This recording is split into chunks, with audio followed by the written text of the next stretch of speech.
my deeds. My deeds are the ground on which I stand. So what does that final line mean to people? My deeds are the ground on which I stand. If it has some significance for you, to you, go ahead, shout it out. Let's help each other here.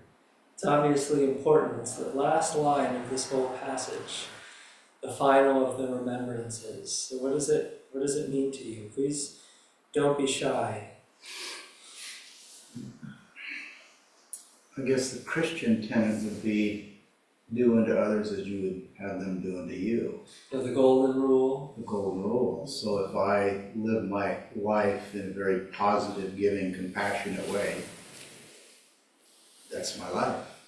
And that means something to me to be able to do that. One of my teachers, Hogan Roshi, would say about the precepts that they're basically just elaborations of the golden rule. Others, what's this mean to you? This isn't about getting a right answer or a wise answer. It's just when you hear that, what kind of response do you have internally? And if you'd be so willing, share it with us. Julia? Yeah, I guess karma comes up for me. My deeds, if done thoughtfully, will not only improve my karma, but that of others going forward. Lovely, thank you. Yes, Mary. Yes, so I'm bipolar, and one thing I've been doing a lot of therapy, and it's just one thing I definitely was how I am able to how I stabilize my environment. Absolutely help. It's hand in hand with how I'm able to stabilize my mind, my body, one and the same. The external environment and the internal environment. Like socially, physically, emotionally, it all feeds into itself, and it's all the energy I create around myself is the energy that in turn is the energy that I exude out most often. Lovely, thank you. Thank you. Zane? I think of vows, and vows being ways that we can choose where to stand and shape the land that we want to be on. Lovely, thank you. Anybody else want to share here? Daigyo?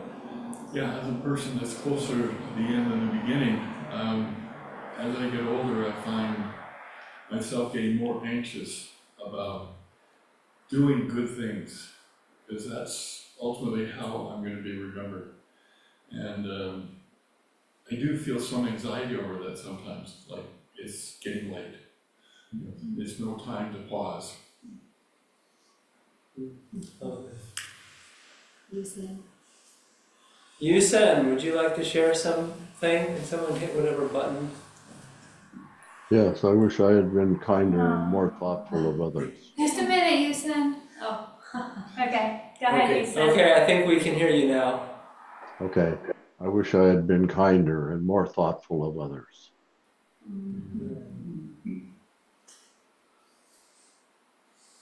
Thank you.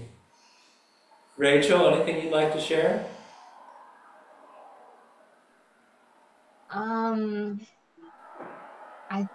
Well, no, I don't know. There's a lot. There's a lot of levels to that. But I think of like cultivating a garden and like beautiful things grow when there's kind of reciprocity, and reciprocity happens, and just giving and receiving and the flow of that. Thank you. Thank you. I was reflecting on both what Yusen said and what Daigyo said, and noticing that we're blessed by the fact that we have a limited amount of time to enact our vows, because that means that we have some urgency in the matter. There's some pressure to really be who we are. We don't have forever to do that. The clock is ticking. Because the clock is ticking, we have a real imperative to practice. And to practice in this sense means to really embody our most authentic, satisfying, true ways of being. Other ways we might see this line not separate from anything anybody says is just recognizing how our life is literally fed by the quality of our attention. Just like a musician, as they play, the quality of their attention is literally transmitted into your hearing and experience of the song. So too, the quality of our attention is how we experience our living, and it's how others experience the wake that follows us. And one more aspect, looking at your future a little bit differently, my deeds are the ground on which I stand, is also pointing to the fact that we don't have any future. We're literally writing the book of our lives with every word and deed. And once we do that, then that page has been written, and we're on to the next page. So when we have a thought like the one that Yusen shared, I wish I had been kinder and, I don't remember the second word, more compassionate or wiser. So that's the reflection that we have looking at the past pages, but it's also a recognition of impermanence, that the time of this life is a finite thing, and the recognition that I would like to be kinder and more compassionate. And we can do that because we're writing the book of our lives every single day, continuously.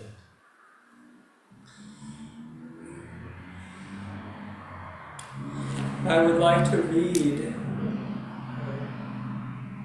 analogous to having just shared a traditional chant and then a musical adaptation. This is a very lovely book inspired by the Therigatha. The Therigatha is a compilation of writings from nuns in the Buddhist times, and it is poems, original modern poems written within the last 10 years or so, inspired by these verses from the Therigatha. And this book is called The First Free Women.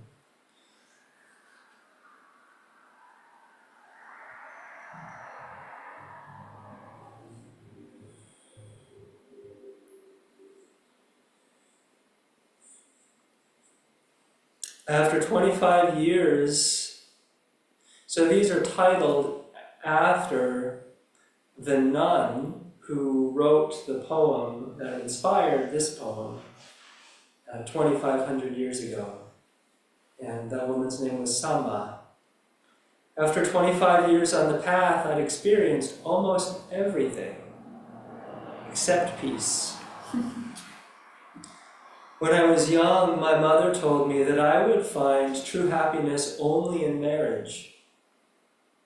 Remembering her words all those years later, something in me began to tremble.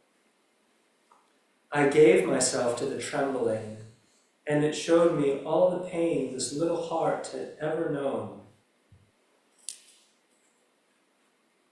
So this is like the grief that we discover every time we realize how we've been living from some kind of fixity that wasn't true, either self-imposed ideas or other imposed ideas that had guided our life.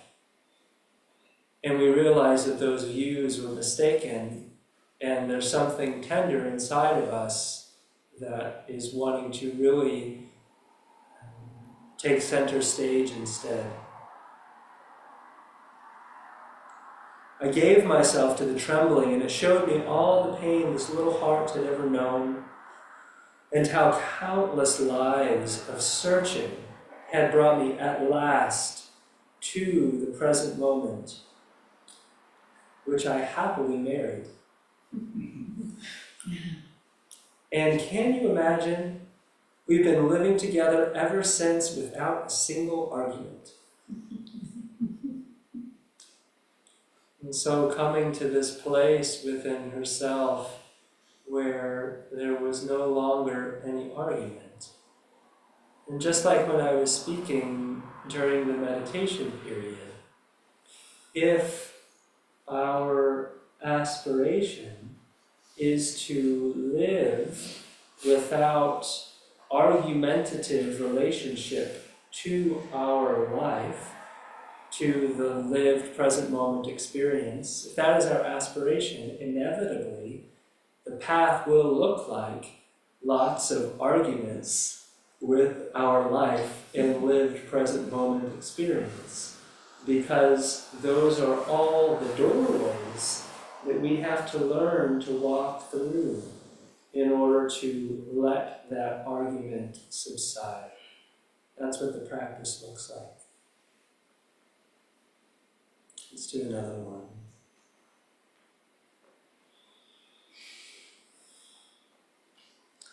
This is inspired by a poem from Utama. For years I could not sleep. Most nights I'd throw off the covers and take long runs through the dark. Nothing helped.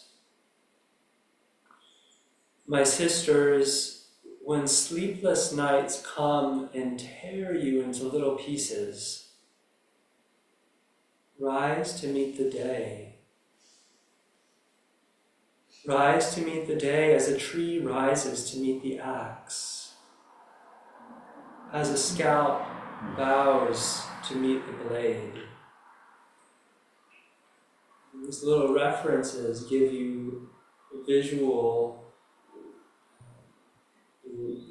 literal scenes that occupied this person's life. Rise to meet the day as a scalp bows to meet the blade. As sparks from a dying fire reach out to meet the darkness. Rise to meet the day as all of our bones someday fall softly down to meet the earth. When you stand or when you sit, send your roots down between the stones. When you walk, walk like a skeleton walking to its grave, which we are, right? We're all on our way.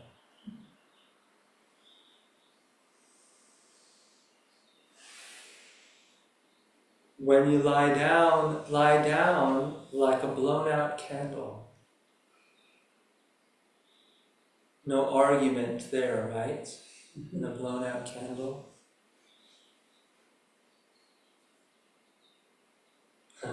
She says, when you lie down like a blown out candle being put back in a drawer.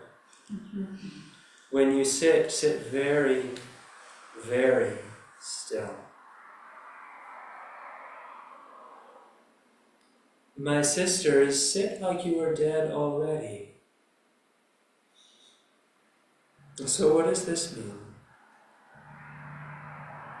One of my teachers used to annually lead a meditation on death, and she would guide us through, in an hour and a half meditation, usually lying down, a process of experiencing odd symptoms in the body, going to the doctor suggesting we do some tests, going back home, getting a phone call, getting told to come back in, suggesting we have more tests done, doing those more tests, going home, coming back in, receiving a fatal diagnosis, and then living out that fatality over the course of a year or two in relationship with our community of loved ones, up until this body's funeral, 5 years after, following the life of our loved ones, 10 years after, 50 years after, 100 years after, 200 years after. You know?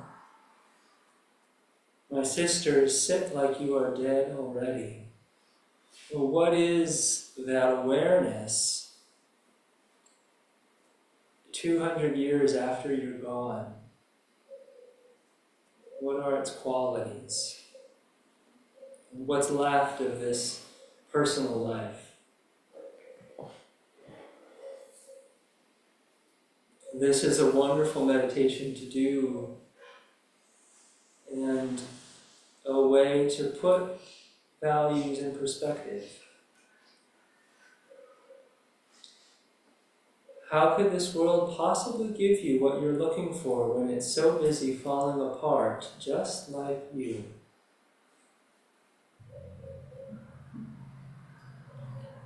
And then she closes with, look closely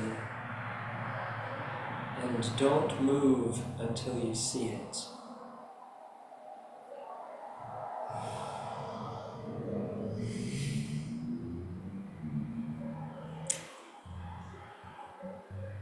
I want to close with an image that I was offered watching a talk just a few days ago about the depictions and artwork and stories about the Buddha touching the earth during their night of awakening.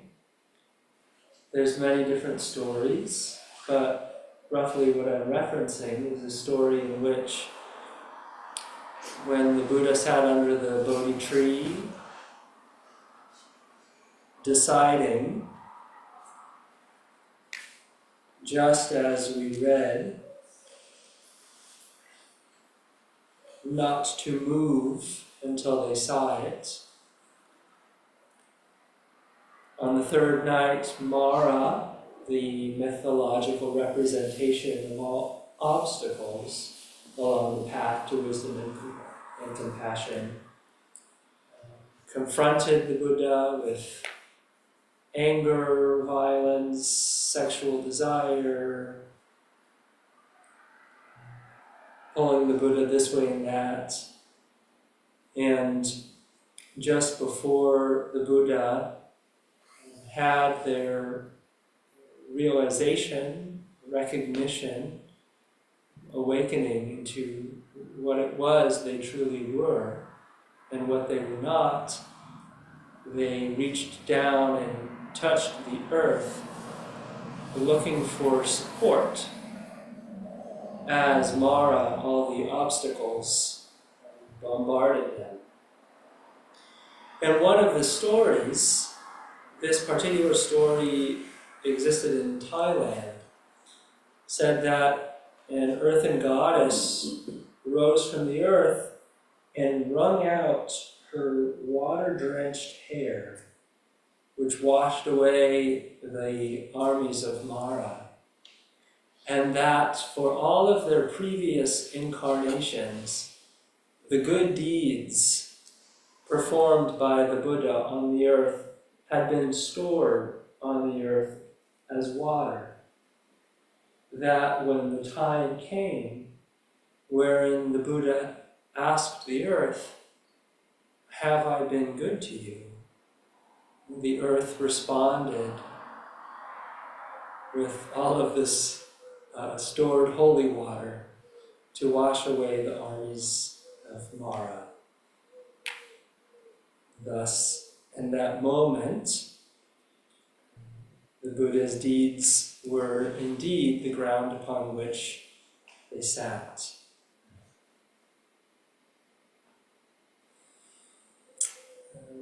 Thank you for listening tonight. We'll close with the 4 Bodhisattva vows.